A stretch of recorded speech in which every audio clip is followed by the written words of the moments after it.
Today we're going to do my cheat Kimchi-Kraut recipe. To start, you would need 1 head of cabbage. You can use normal cabbage for this and chop it up finely in a bowl.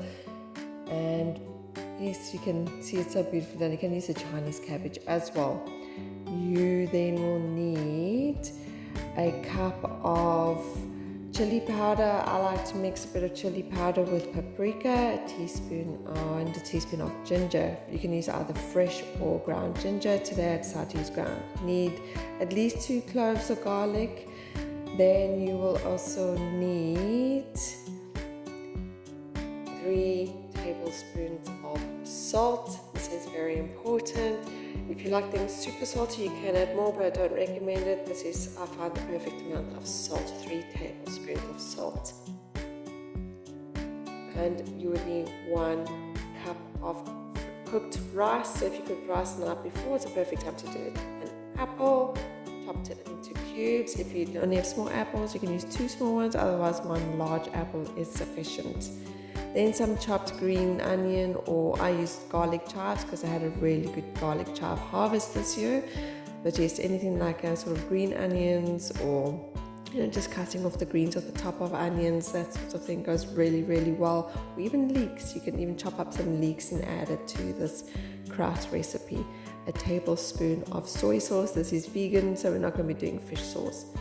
So with the chopped up cabbage, add in your salt, and this is the part that makes it a kraut recipe more than a pure kimchi recipe, because in kimchi you will soak your cabbage in salt water or salt and then rinse it off, but we're not going to be doing that. We're going to leave the salt mixed in with the cabbage, so it's more like a kraut way of making the cabbage.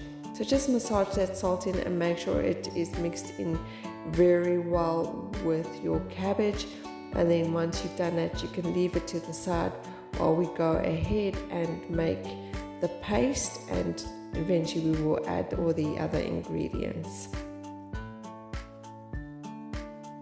So for the paste, this is this was inspired by a summer Korean kimchi recipe. So you split your apple and your rice together, and you're going to blend them. So traditionally you could cook a paste with rice starch or a corn starch or even potato starch, but this is a summer version. So it's just cooked rice and your apple, and you're going to blend it together quite well until it forms a paste consistency, and then you'll be using this to mix into your cabbage. As you can see, it can form a bit of suction. Look at that beautiful paste. Okay, so go ahead and crush your garlic cloves. This is one of my favorite kitchen tools, is a garlic crusher. I remember having one as a kid, and I just had to go and find one as an adult. I just absolutely love it. It makes life so much easier. There we go, fresh crushed garlic to go into that kimchi.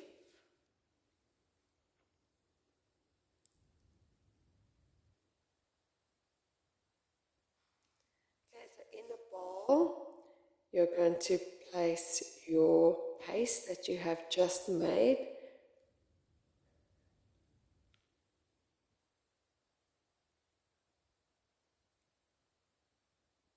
And you're going to be mixing all the other ingredients with this paste before adding it to the actual cabbage.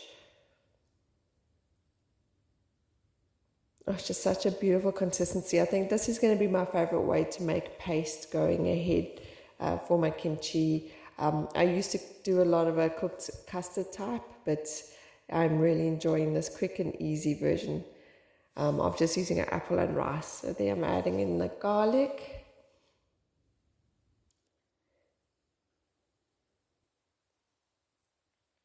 And now I'm adding in my chili powder and my ginger powder. I'm just going to be giving that a really good mix. Just going to add that soy sauce first and give it a good mix. Make a really, really beautiful red paste to rub into the cabbage. This paste mixed with the cabbage will eventually create a beautiful sauce. And once the kimchi is left over and there's some sauce left over, I like to bottle it and use it to add to everything. My wife is a huge fan of using it like you would Tabasco sauce. Okay, so here's your cabbage. Add in the rest of your onion greens to that, or like I said, I used some fresh garlic chives from the garden and I mixed it in well. Please make sure your hands are clean and sterilized, and any equipment you use is clean and sterilized, because you are doing a fermentation and you don't want any mold or bad bacteria to get into your ferment. And then add that beautiful red paste that you just created and make sure it is mixed in absolutely thoroughly. You want all the salted cabbage to be completely coated in this paste.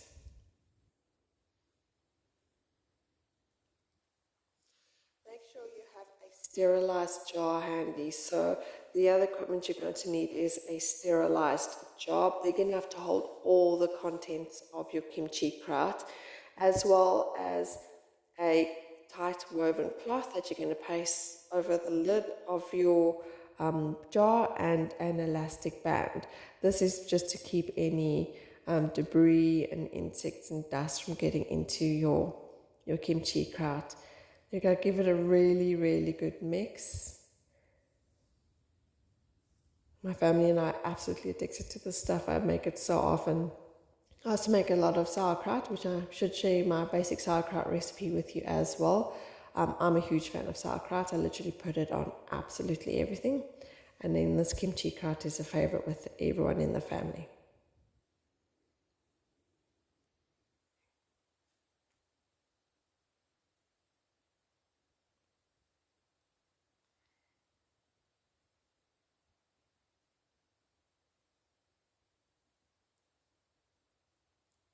Right, once it is thoroughly mixed, you're going to be grabbing your jar and you're going to place all the contents into that jar. So get a nice good spoon that's going to help you get everything in there. You can use wooden spoons in that moving forward. Once the fermenting process starts, you don't really want to use any metal. You want to keep using wooden. But yeah, I'm just using a metal spoon to get the original ingredients into the jar itself. This is a 3-liter container, so it's a jar I use for making all my krauts and kimchis, and it does have a lid that I put on, but the lid sits on very loosely, and that allows for airflow in and out, because this is an aerated ferment, so that means it needs to have that air exchange in and out. Make sure you press down all your kimchi tightly into the jar. Try to get as many air bubbles out as possible, and this will allow it to ferment evenly and create that beautiful sauce that you wanted to create. So make sure you press it down nicely. Make sure to also clean the rim of the jar of any dirt that might come up, or any sauce that might be sitting there, because you don't want any opportunity for bacteria to develop around the lid of the jar, or any mold to develop there. There we go. So make sure you got all those ingredients in there. Push it down nice and tight. As you can see, my boy Shiva loves watching me cook. Love that boy. Such a good boy.